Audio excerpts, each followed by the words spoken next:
This is the Priestcast. I'm Father Adam Ahern. Father Michael Kuchar, how are you? Soy bendecido el Padre.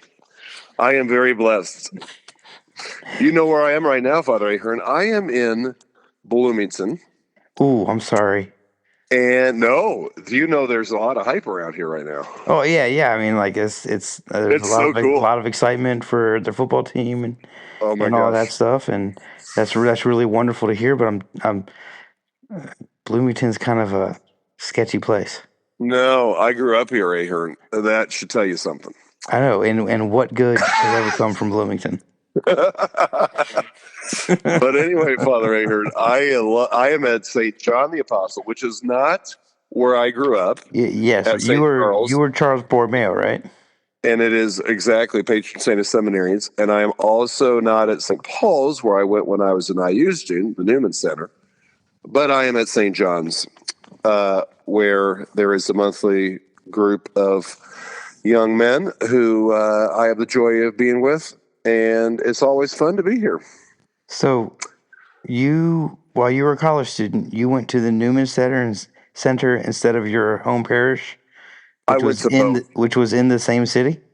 I actually went sort of to both but I went to the Newman Center because that's where all the students were, And now that's not to say that there aren't some students that go to St. Charles, because St. Charles is actually closer to some of the dorms than St. Paul's is. Okay. But and it's really fairly close.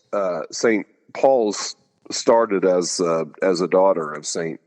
Charles, but St. Paul's is less a parish and more a Newman Center. So their primary objective is to serve the students at IU and the faculty also. So what is the latest mass on Sunday night that St. Paul's has? 9 p.m. 9 p.m. Okay. And I used to go to that one I will tell you, it's always neat because each year I come and do masses one Sunday, and it's always fun because I just remember being a student out there, and it's like, I would go to the 9 p.m. a lot of times on Sunday, and it's just a beautiful mass. The lights are dim, and it's just talk about a peaceful mass. Yeah, it's a pretty neat thing doing mass that late on Sunday. I know as a priest celebrating, I've not been at a parish that had the evening mass like that, but I've covered that mass several times for here in my across my assignments, and it's a hard thing to go from having masses all morning and then having that long break throughout the day, and then getting back up and having mass again. It can be challenging. Well, but not for them because they have 4 priests, So the priest that's got the 9 p.m.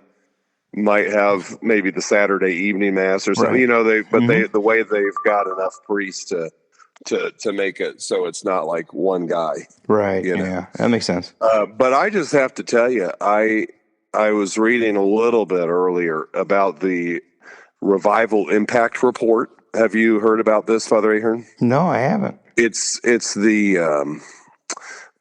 beautiful document on the USCCB website, just got released, and it's kind of some impact stats, so to speak, numbers from the Eucharistic revival. Oh, nice! That 3-year beautiful thing, and Bishop Cousins at the bishops' meeting, you can watch the video, and he kind of stands up in front and he says, to the brother bishops, he says, "How many of you have record number people in OCIA right now?" And the vast majority of them raised their hands. And his point was that a lot of there's a new fire coming here, and it's not unrelated to this Eucharistic revival that our church here in the United States was so blessed to have. But this impact report, I don't have it in front of me, but it's going into the number, the increased percentage of people who believe in the real presence, increased number of people attending mass, who are vocation numbers to priesthood and religious life, just a greater reverence that we're seeing, and all these kinds of things. And there's really good statistics there. We'll put the link in the show notes. But a case in point is St. Paul's, because they went from having 10, 12 students in OCIA. I guess at that time it was RCIA. Now they have 120. They had one Bible study group. Now they've got over a dozen Bible study groups. They've got their mass attendance went from 400 students to like 1,200, 1,500 students. I mean, it's just, there's a new Pentecost going on, and That's awesome. it's absolutely amazing, And, Yeah, it is. I think we're seeing it, all of us in our own parishes in different ways. But it's quite exciting. No, It's an exciting time. That's awesome. Yeah. It's an exciting time to be a priest. It's an exciting time to be a seminarian, or even to be a layperson at this time, And that's not to say that, we put our feet up, but there's a lot to thank the Lord. It's an exciting time to be in our church. Yes. What was there anything else of note in the impact report? I have to confess to you, Father, I've not read the whole thing. I did load it up, and I did kind of curse over it real quick, just cursory glance, but I did not. You were looking to see if they mentioned you at all? No, Father, you silly goose. Anyways, it's a long report. Did they mention you at all? It's a very long report, Father Ahern. Did you search for your name? Ahern, why would I do that? Anyways, I did not. I was not.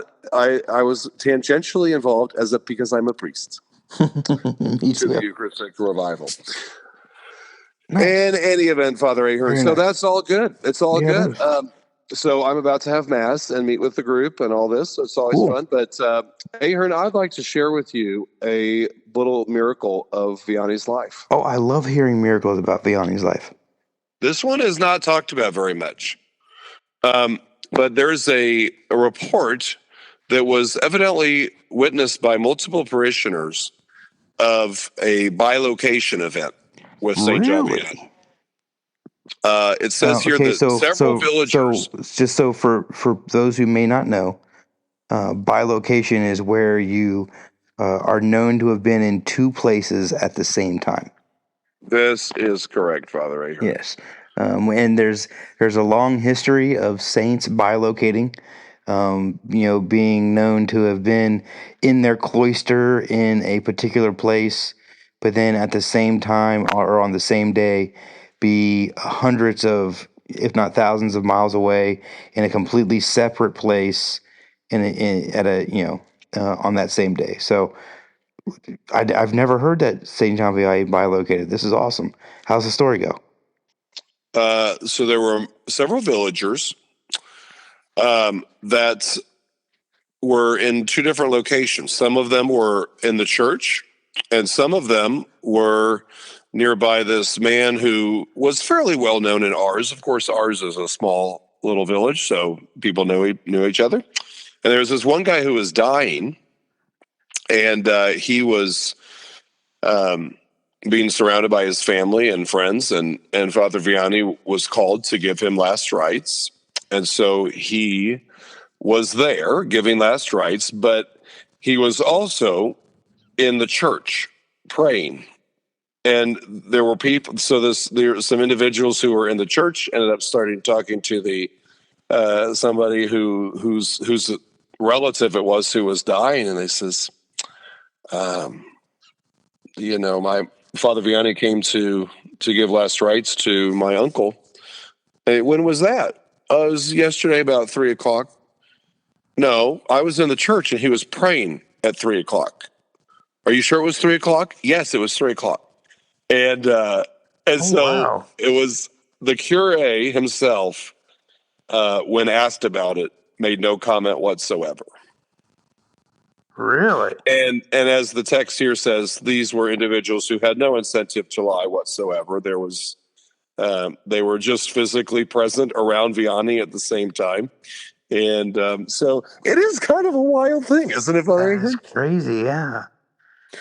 But it goes to show that the closer what I always think about bilocation, and by the way, isn't it exciting that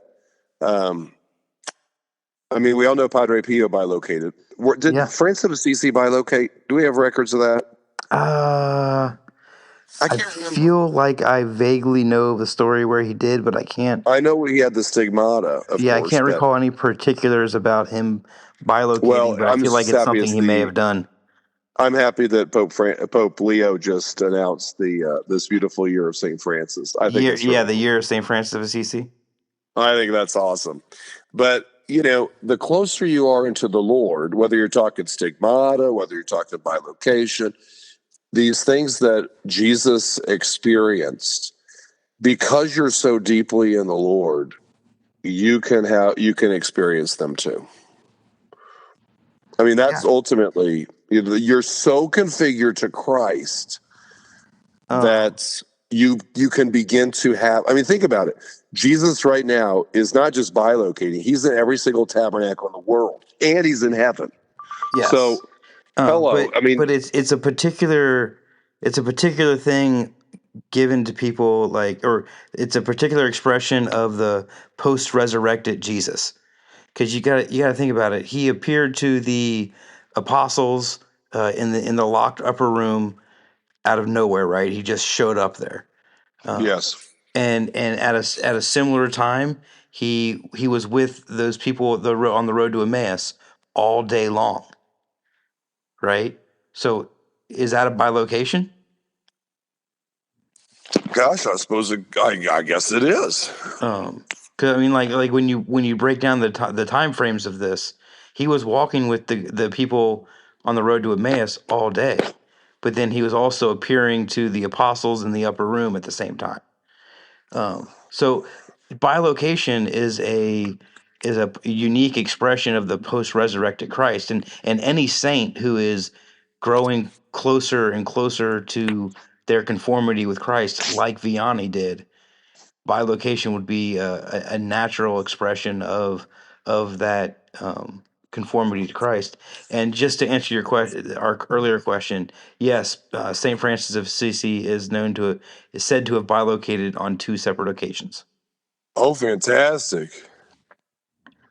Wow, But yeah, no, wow. that's a really cool story about.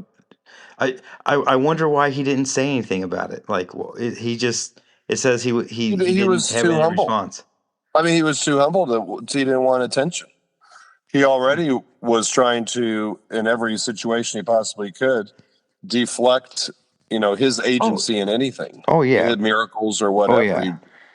He just, But it's just it's interesting to me, because I wonder what the experience of that would be for the person bilocating, right? Does he have the memories of the two yeah. locations at one time?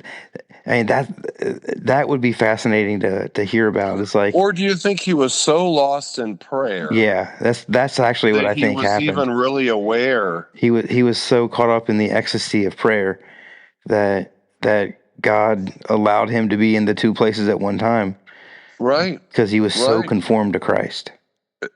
I mean, I think that's probably more likely what it is. Yeah, probably. So That's it's so maybe cool. one day you'll bilocate, Father Ahern. Oh, I've got a lot of holiness to grow into before that happens. Oh my gosh. In any event, let us continue to seek the Lord in Amen. all things. Well, enjoy Bloomington. I most certainly will. Say some prayers for the city. I will. I mean, they do need it. Let's be honest. St. John Vianney. Pray for us.